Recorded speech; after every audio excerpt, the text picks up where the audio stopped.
If you walked past the old brick building on Miller Street in Detroit back in 2003, you would never guess that something beautiful was growing in the basement. The paint was peeling off the walls, the windows were cracked, and the hallways always smelled like mold and cooking oil mixed together. It was the kind of place people moved into when they had nowhere else to go.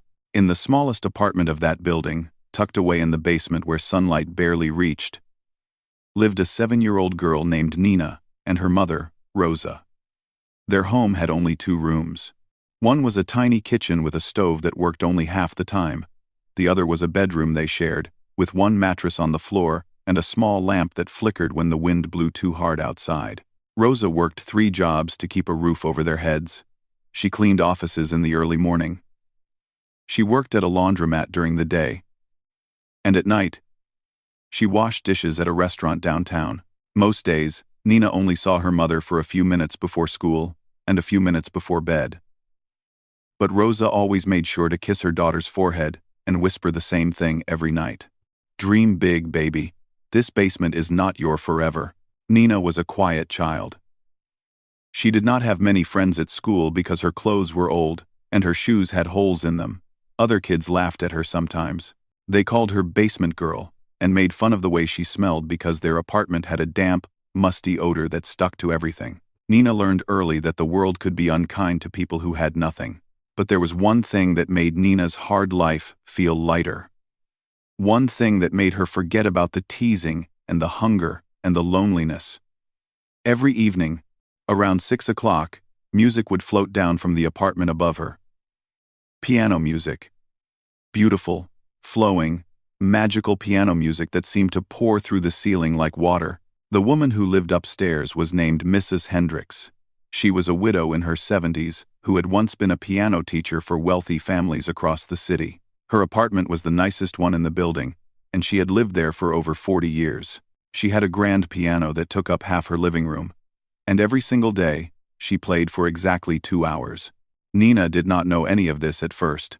All she knew was that when the music started, her whole world changed. She would lie on the floor of her bedroom, press her ear against the cold concrete ceiling, and close her eyes. The notes would wash over her like a warm blanket. She could feel them in her chest, in her bones, in her soul. She started to memorize the songs.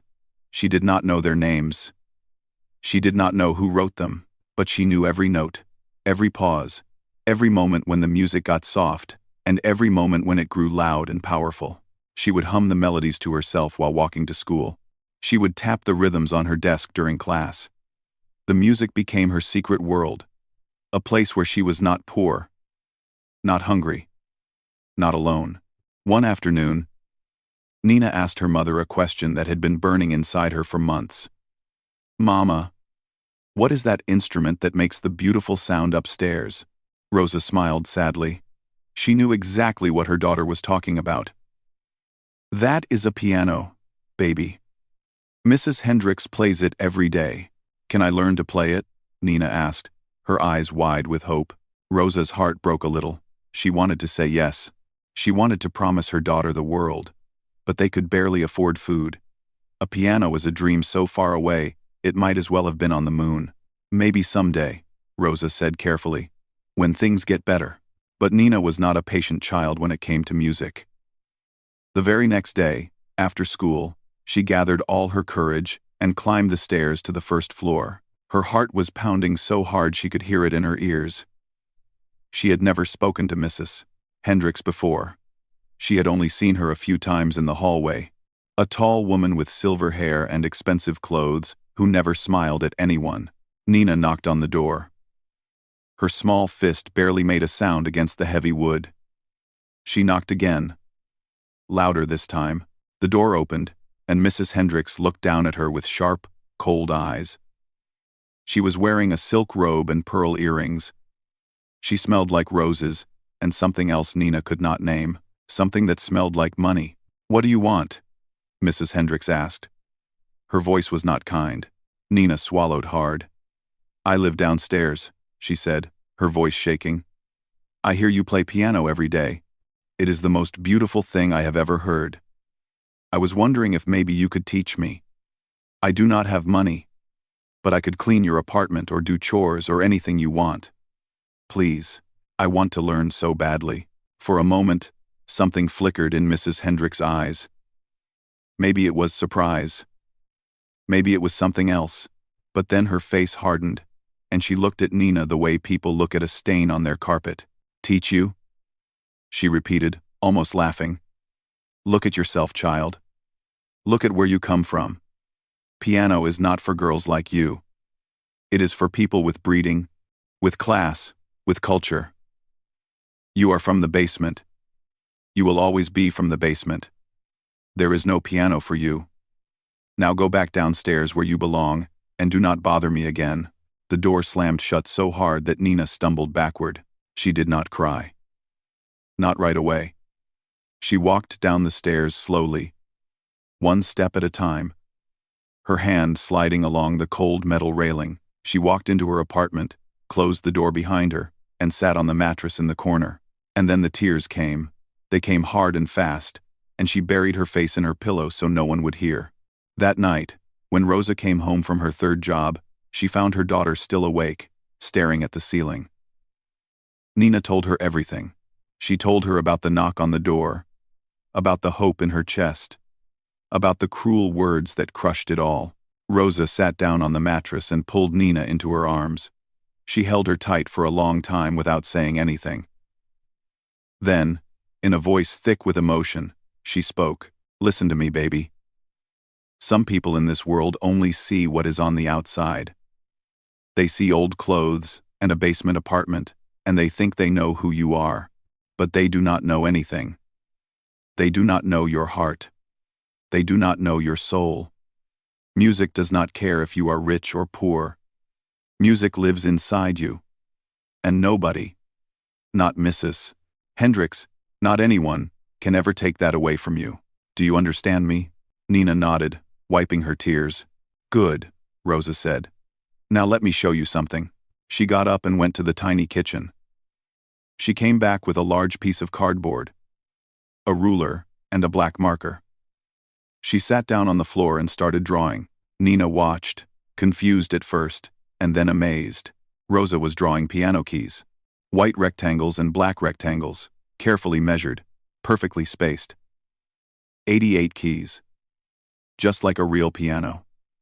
When she finished, she placed the cardboard on the floor in front of Nina. There, Rosa said.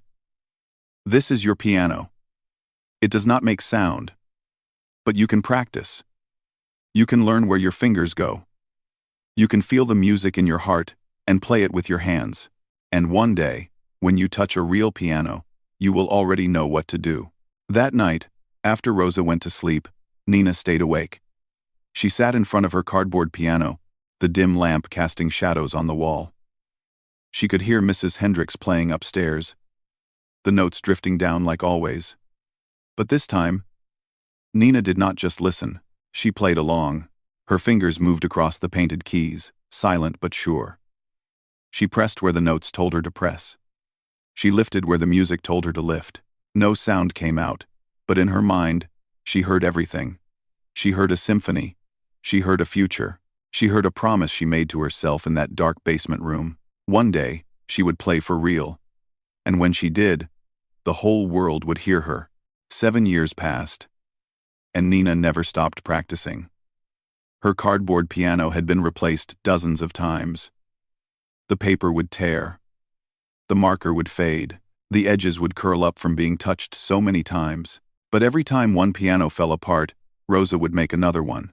It became their little ritual, their secret act of hope. Nina was 14 now. She had grown tall and thin, with long fingers that seemed made for playing music. She was quiet at school, kept to herself mostly, and spent every free moment at the public library, not reading novels or doing homework like other kids. She was studying music. She read everything she could find about piano technique. She memorized the theory behind scales and chords and harmonies. She listened to recordings on the old library computers, closing her eyes and letting the music wash over her, while her fingers tapped silently on the desk. Beethoven, Mozart, Chopin, Debussy. She learned their stories. She learned their struggles. She learned that many of them had faced hardship too, and somehow that made her feel less alone. At home, she would practice for hours on her cardboard keys. She knew it looked silly. She knew that no sound came out. But in her mind, she could hear every note perfectly. She had trained her brain to imagine the music so clearly that it felt almost real. Almost. But almost was not enough. The hunger to touch a real piano never went away. It lived inside her like a fire that would not die, no matter how many years passed. One afternoon, Nina stayed late at school to finish a project in the library. By the time she was done, the hallways were empty and most of the lights had been turned off. She was walking toward the exit when she heard something that made her stop in her tracks. Piano music. Coming from somewhere deep inside the building, she followed the sound like a moth drawn to a flame. It led her down a hallway she had never noticed before. Past the gymnasium. Past the storage closets. To a door at the very end of the corridor. The door was slightly open, and the music was coming from inside. Nina pushed the door open and stepped into a small, dusty room filled with old sports equipment, broken desks, and forgotten textbooks. But in the corner, covered with a gray tarp, was something that made her heart stop. A piano. An old upright piano with chipped keys and scratched wood. It was not beautiful. It was not fancy. But it was real. A man was sitting at the piano, playing a slow, sad melody. He was the school janitor. A quiet older man named Mr. Willis, who Nina had seen mopping floors and emptying trash cans but had never spoken to. He had gray hair, kind eyes, and hands that moved across the keys with surprising grace. When he noticed Nina standing in the doorway, he stopped playing immediately. "Sorry," Nina said quickly, embarrassed to be caught. "I heard the music. I did not mean to interrupt." Mr. Willis studied her for a moment. There was something in his eyes, a flicker of recognition, like he was seeing something in her that others had missed. "You like piano?" he asked. Nina nodded. "I love it. More than anything." "You play?" Nina hesitated. How could she explain? How could she tell this stranger that she had been practicing for 7 years on a piece of cardboard, that she had never touched a real piano in her life but knew hundreds of songs by heart? It sounded crazy. It sounded impossible. "I have never played a real one," she finally said. "But I practice every day. On paper keys." "I know it sounds strange." Mr. Willis did not laugh. He did not look at her like she was crazy. Instead, he nodded slowly, like he understood something that most people never would. "Sit down," he said, gesturing to the bench beside him. Nina's legs felt weak as she walked across the room. She sat down on the bench, and for a moment, she just stared at the keys. They were yellow with age. Some of them were cracked, but they were real. They were right there in front of her. "Go ahead, mister," Willis said softly. "Play something." Nina placed her hands on the keys. Her fingers were trembling. She pressed down on a single note, and the sound that came out was the most beautiful thing she had ever heard. It was not perfect. The piano was old and slightly out of tune, but it was real music, real sound. After 7 years of silence, she was finally making noise. She started to play. She chose a piece by Chopin, one of the nocturnes she had memorized years ago. Her fingers found the keys almost automatically. Guided by thousands of hours of practice on cardboard, the muscle memory was there, the knowledge was there. All that had been missing was the instrument itself. The music filled the small storage room. It bounced off the walls and wrapped around them like a warm embrace. Nina forgot where she was. She forgot about her old clothes and her empty stomach and all the kids who had ever laughed at her. She was just playing. She was just being exactly who she was meant to be. When she finished, there were tears on her cheeks. She had not even realized she was crying. Mr. Willis was staring at her with his mouth open. His eyes were wide with shock. "Child," he whispered, "where on earth did you learn to play like that?" "I taught myself," Nina said, wiping her face. "I have been practicing my whole life. I just never had a piano." Mr. Willis shook his head slowly, like he could not believe what he had just witnessed. "I have been playing piano for 50 years, he said. I used to perform in churches and community centers before my hands got too old. I have heard a lot of players in my time, but I have never heard anything like what you just did. You have a gift, young lady. A real gift." From that day on, Mr. Willis became Nina's secret ally. He gave her a key to the storage room and told her she could come practice whenever she wanted, as long as she was careful not to get caught. Every day after school, Nina would sneak into the storage room and play for hours. Mr. Willis would sometimes sit with her, offering tips and advice, sharing stories from his own musical past. He became the teacher she had never had. For 6 months, Nina lived in a dream. She was finally playing real music on a real piano. Her skills grew rapidly. The techniques she had only read about in books became second nature. She could feel herself getting better every single day. But dreams have a way of ending when you least expect it.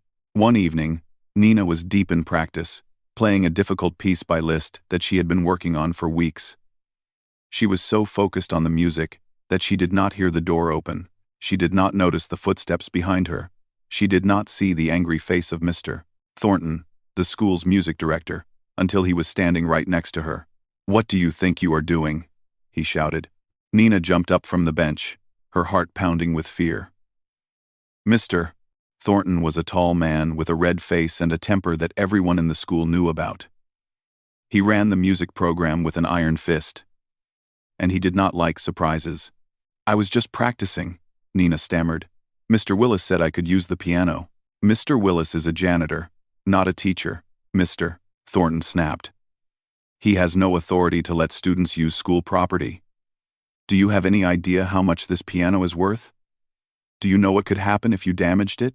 "I would never damage it," Nina said, her voice shaking. "I love this piano. I have been so careful." But Mr. Thornton was not listening. He looked at her worn clothes, her old shoes, her trembling hands. He saw exactly what Mrs. Hendricks had seen all those years ago.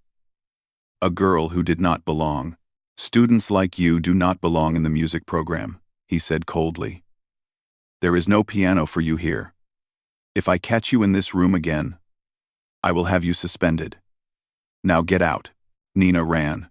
She ran out of the storage room, down the empty hallway, out of the school, and all the way home. She burst through the door of their basement apartment and collapsed into her mother's arms, sobbing so hard she could barely breathe. Rosa held her daughter tight and listened to the whole story. When Nina finished, Rosa did not say anything for a long moment. Then she stood up, walked to the corner of the room, and picked up the cardboard piano that was leaning against the wall. She placed it in front of Nina. "They can take away their piano," Rosa said quietly. "But they cannot take away yours. Keep practicing, baby. Your time is coming. I promise you. Your time is coming." That night, Nina played her cardboard keys until her fingers ached. And somewhere deep inside her, a new fire started to burn. Not just the fire of love for music, but the fire of determination. The fire of proving everyone wrong. She would show them, all of them, no matter how long it took. 2 years passed after Nina was banned from the storage room at school. 2 years without touching a real piano. 2 years of only her cardboard keys and the music that lived inside her head. She was 16 now, and life had gotten even harder. Rosa's health was not good anymore. All those years of working 3 jobs had broken her body down. Her back hurt all the time. Her hands shook when she tried to hold things. She had to quit one of her jobs, and money became tighter than ever. Some nights, they went to bed hungry. Some weeks, they were not sure if they could pay the rent. Nina knew she had to help. She was old enough to work now, so she dropped out of the after-school programs she loved and started looking for a job. She applied everywhere. Grocery stores, fast food restaurants, clothing shops, but nobody wanted to hire a 16-year-old girl with no experience and worn-out clothes. Finally, after weeks of searching, she found something. A cleaning company that serviced office buildings downtown was looking for night workers. The pay was low, and the hours were terrible. But they did not care about experience. They just needed someone willing to work hard. Nina took the job without hesitation. Every night, After finishing her homework, she would take 2 buses downtown and clean offices until midnight. She mopped floors. She emptied trash cans. She scrubbed toilets and wiped windows and vacuumed carpets until her arms ached. It was exhausting work, but every dollar she earned went straight to helping her mother. The cleaning company had several buildings on their list, and Nina rotated between them throughout the week. But there was one building that took her breath away the first time she stepped inside. It was the Whitmore Concert Hall, the most famous music venue in the entire city. The Whitmore was over 100 years old. It had hosted the greatest musicians in the world. Presidents had attended performances there. Legendary pianists had played on its stage, and now, Nina was mopping its marble floors. She could not believe it at first. She would walk through the grand lobby with its crystal chandeliers and velvet curtains, and she would feel like she had stepped into another world, a world she had dreamed about her whole life but never thought she would see.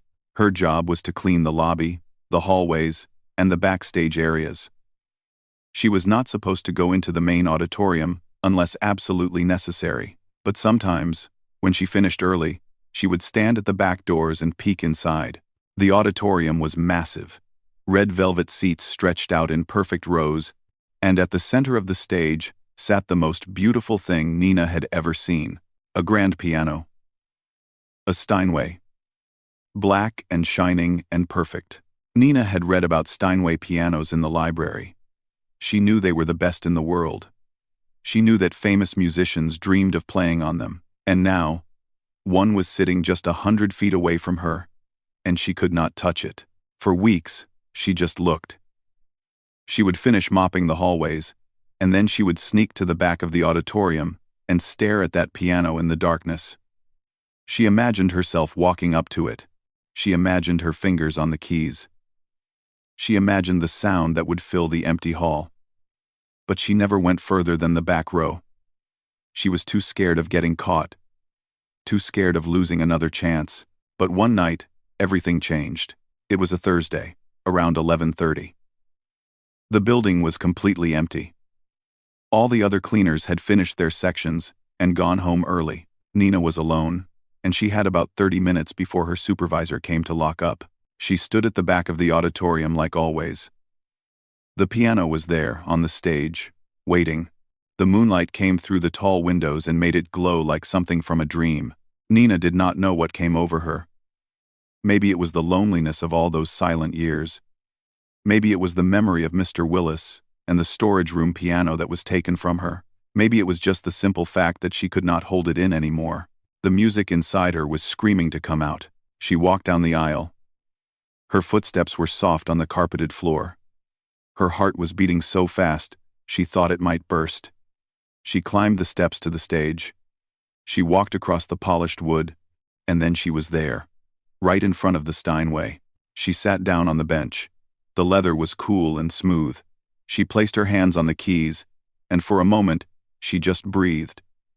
This was real. This was happening, and then she played. She chose Chopin's Ballade No. 1. It was the piece she had memorized when she was 10 years old, lying on her bedroom floor, listening through the ceiling. It was the hardest piece Mrs. Hendricks had ever played. Nina had practiced it 1,000 times on her cardboard piano. She had played it once on the school piano in the storage room before she was banned.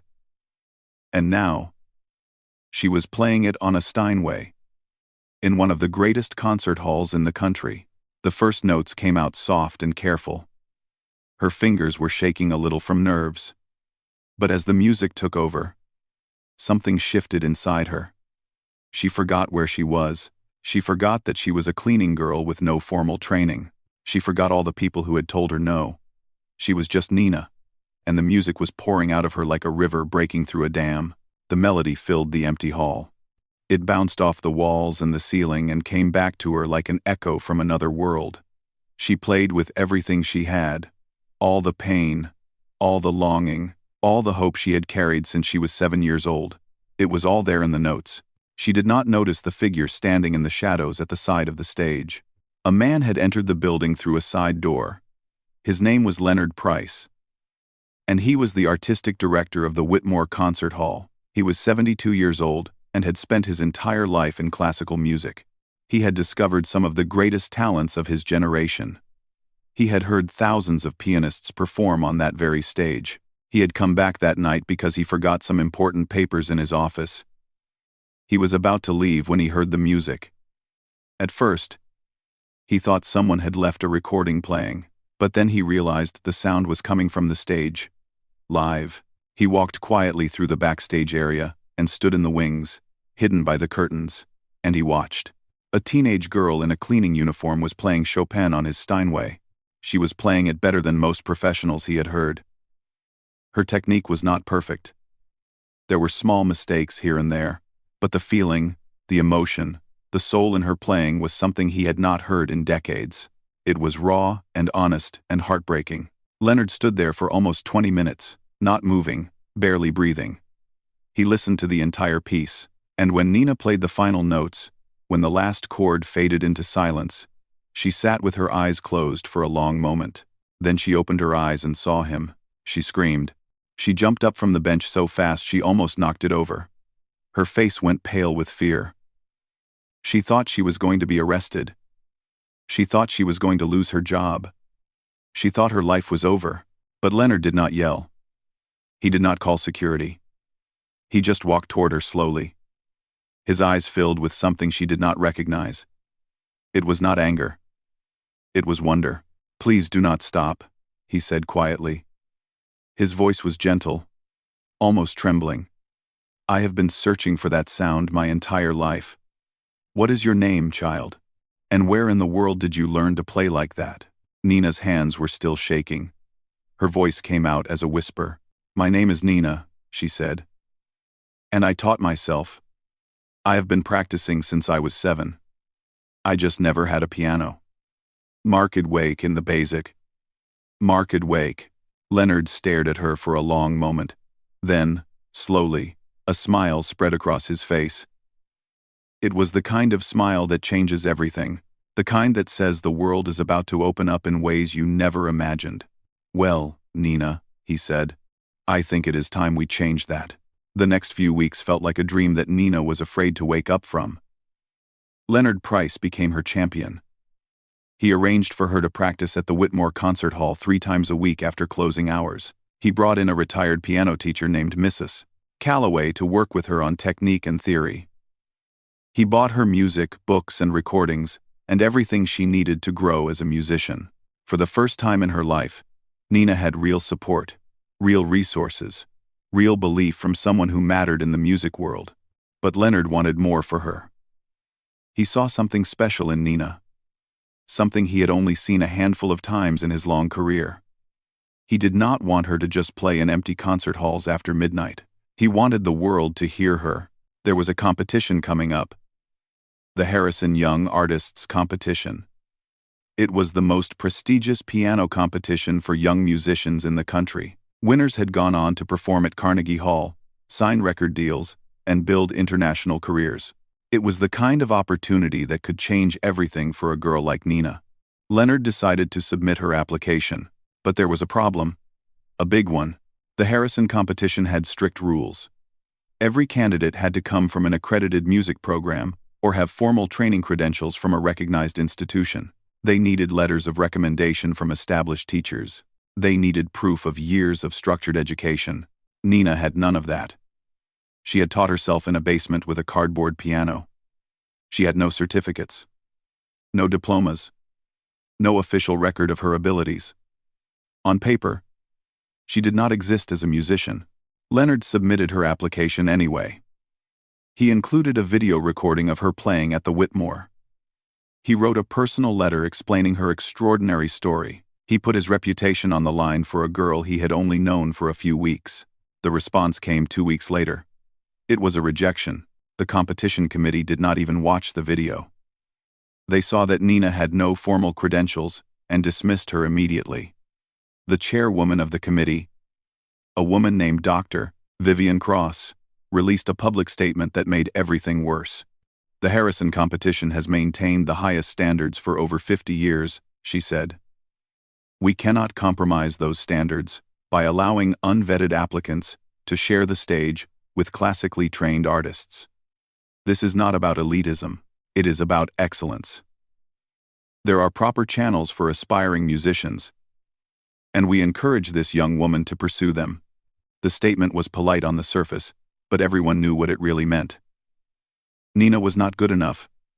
Nina did not belong. Nina should go back to where she came from. The story caught the attention of local news. A reporter heard about the cleaning girl who taught herself piano and was rejected from the biggest competition in the country. She reached out to Leonard, and he agreed to an interview. He was angry. He felt the committee was being unfair, and he wanted the public to know. The story aired on the evening news. It showed clips of Nina playing at the Whitmore. It showed her tiny basement apartment. It showed the cardboard piano that Rosa had made for her all those years ago. And it showed Dr. Cross's statement, which suddenly sounded much colder when placed next to images of a 16-year-old girl who had overcome so much. The reaction was immediate and intense. Some people called Nina an inspiring underdog. They shared her story on social media. They wrote letters to the competition committee, demanding that she be given a chance. They said she represented everyone who had ever been told they were not good enough, but others were cruel. They said Nina was a fraud, a publicity stunt created by Leonard to get attention. They said she had no business competing against real musicians who had spent years in conservatories. Some even made fun of her poverty, her clothes, her background. The internet can be a brutal place, and Nina learned that the hard way. The pressure became unbearable. Reporters started showing up at her school. Classmates who had ignored her for years suddenly wanted to be her friend, or worse, wanted to tear her down. Her mother got harassed at her job by people who recognized her from the news. Even Mrs. Hendricks, the woman who had slammed the door in Nina's face 9 years earlier, told neighbors that Nina was an embarrassment to the building. Nina wanted to quit. She wanted to disappear. She wanted to go back to being invisible. Back to the days when nobody knew her name and nobody expected anything from her. One night, she told Leonard she was done. They were sitting in the empty concert hall after a practice session. Nina's eyes were red from crying. Her hands were trembling. She looked smaller than she had ever looked before. "I cannot do this," she said. "Everyone is watching me. Everyone is waiting for me to fail. I am just a girl from a basement. Maybe they are right. Maybe I do not belong here." Leonard was quiet for a long moment. Then he reached into his bag and pulled out a thick folder. He placed it on the piano bench between them. "Do you know what this is?" he asked. Nina shook her head. "These are letters," Leonard said. "I have received over 300 of them in the past 2 weeks. They are from young people all over the country. Kids from poor neighborhoods. Kids from broken homes. Kids who were told they would never amount to anything. They saw your story on the news, and they wrote to me because they wanted you to know something." He opened the folder and picked up a letter at random. "This one is from a 12-year-old boy in Chicago. He says he wants to play violin, but his family cannot afford lessons. He saw you playing on television, and for the first time, he believes he might have a chance." He picked up another letter. "This one is from a girl in Texas. She is 15. Her teacher told her she was too stupid to go to college. She saw your cardboard piano and cried for an hour. She says you gave her hope." Leonard looked at Nina with fierce intensity. "You are not just playing for yourself anymore," he said. "You are playing for every single one of these kids. Every child who was ever told no. Every dreamer who was ever laughed at. If you quit now, you are telling them that the world was right. That people like them, people like you, do not deserve a chance. Is that what you want?" Nina looked at the folder full of letters. She thought about the little girl she used to be, lying on the floor, listening through the ceiling. She thought about her mother drawing piano keys on cardboard in a dark basement. She thought about all the doors that had been slammed in her face, and she realized that Leonard was right. This was bigger than her now. This was about something more. The next day, Leonard called a press conference. He announced that he was formally challenging the Harrison competition's decision. He demanded that Nina be given a fair audition. He said that talent should matter more than paperwork, and that the committee was hiding behind rules to protect their own prejudice. The story exploded. It became national news. People took sides. Arguments broke out online and on television. The Harrison competition became the center of a massive debate about access and opportunity in the arts. Finally, after weeks of pressure, the committee agreed to a compromise. They would allow Nina to audition. If she passed, she could compete. But they were not going to make it easy.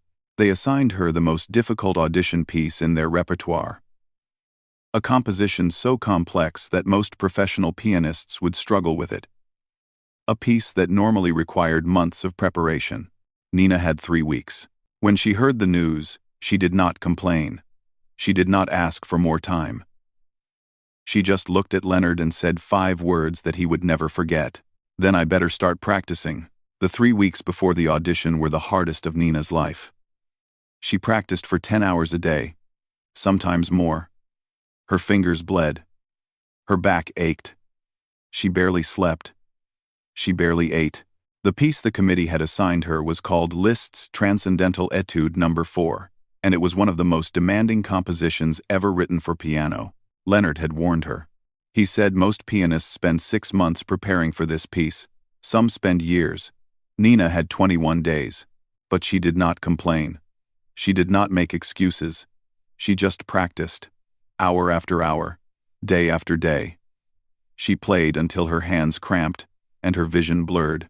She played until the notes became part of her heartbeat. Rosa watched her daughter push herself to the edge. She wanted to tell her to rest, to take care of herself. But she also knew that this was Nina's moment. This was everything she had been working toward since she was 7 years old. So, instead of telling her to stop, Rosa did what she had always done. She supported her. Every night. No matter how late Nina practiced, Rosa would bring her tea and sit with her for a few minutes. She would rub her daughter's shoulders and tell her how proud she was. And every night, she would say the same thing she had said all those years ago in their basement apartment. Dream big, baby. This is not your forever. Your forever is waiting for you. The day of the audition arrived on a cold morning in November. The sky was gray and heavy with clouds. Nina woke up before sunrise and could not eat breakfast. Her stomach was twisted in knots. Her hands were shaking before she even got out of bed.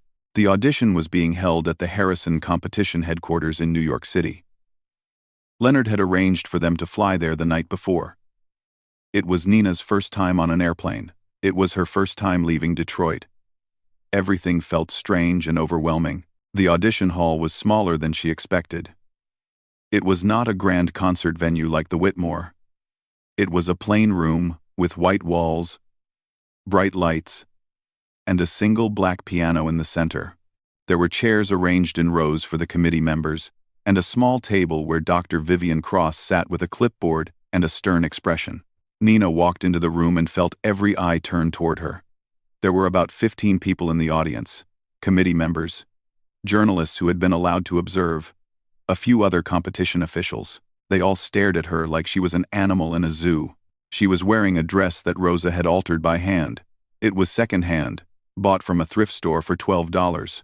But Rosa had spent hours making it fit perfectly. She had sewn small beads along the neckline to make it look elegant.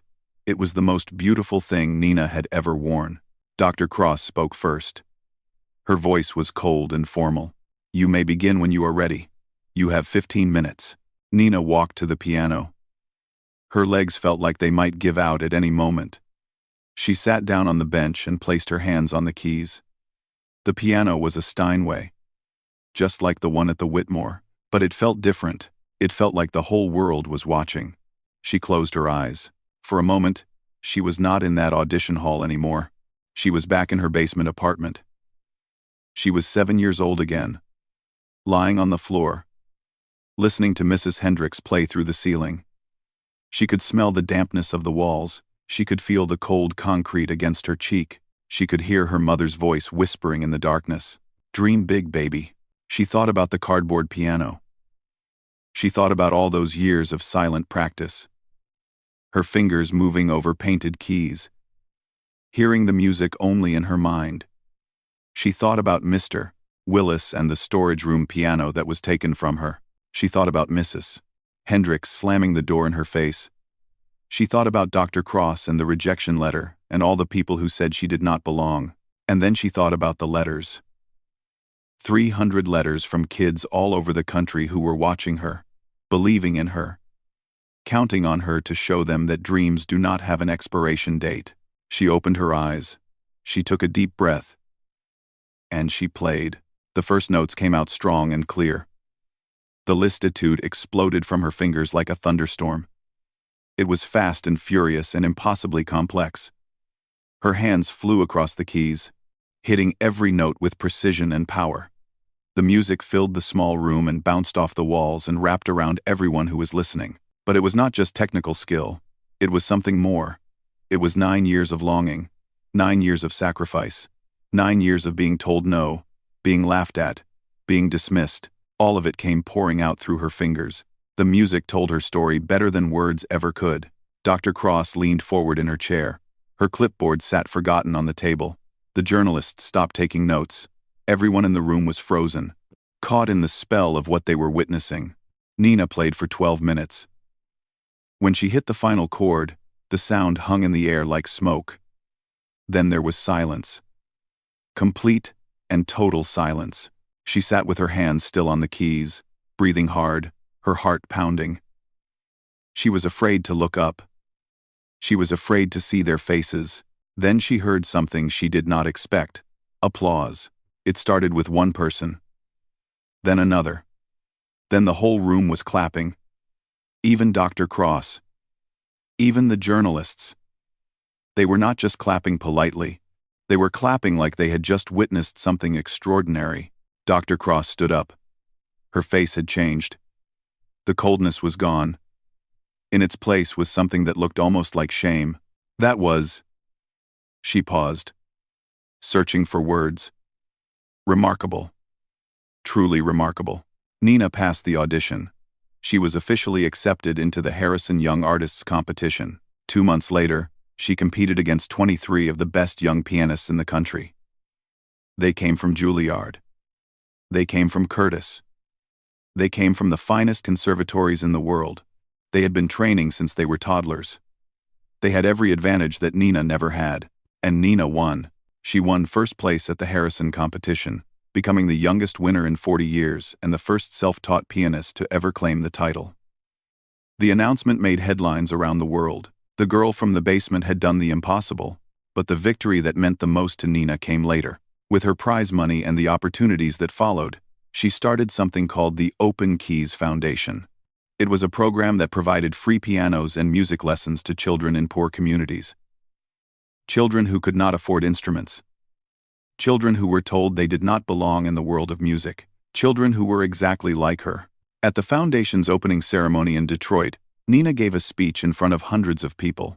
Reporters, musicians, donors, and kids. So many kids, all looking at her with wide eyes, full of hope. They told me there was no piano for me, she said. So my mother drew one on cardboard, and I practiced in silence for years. Today, I want to tell every child who has ever been told no. Your melody matters.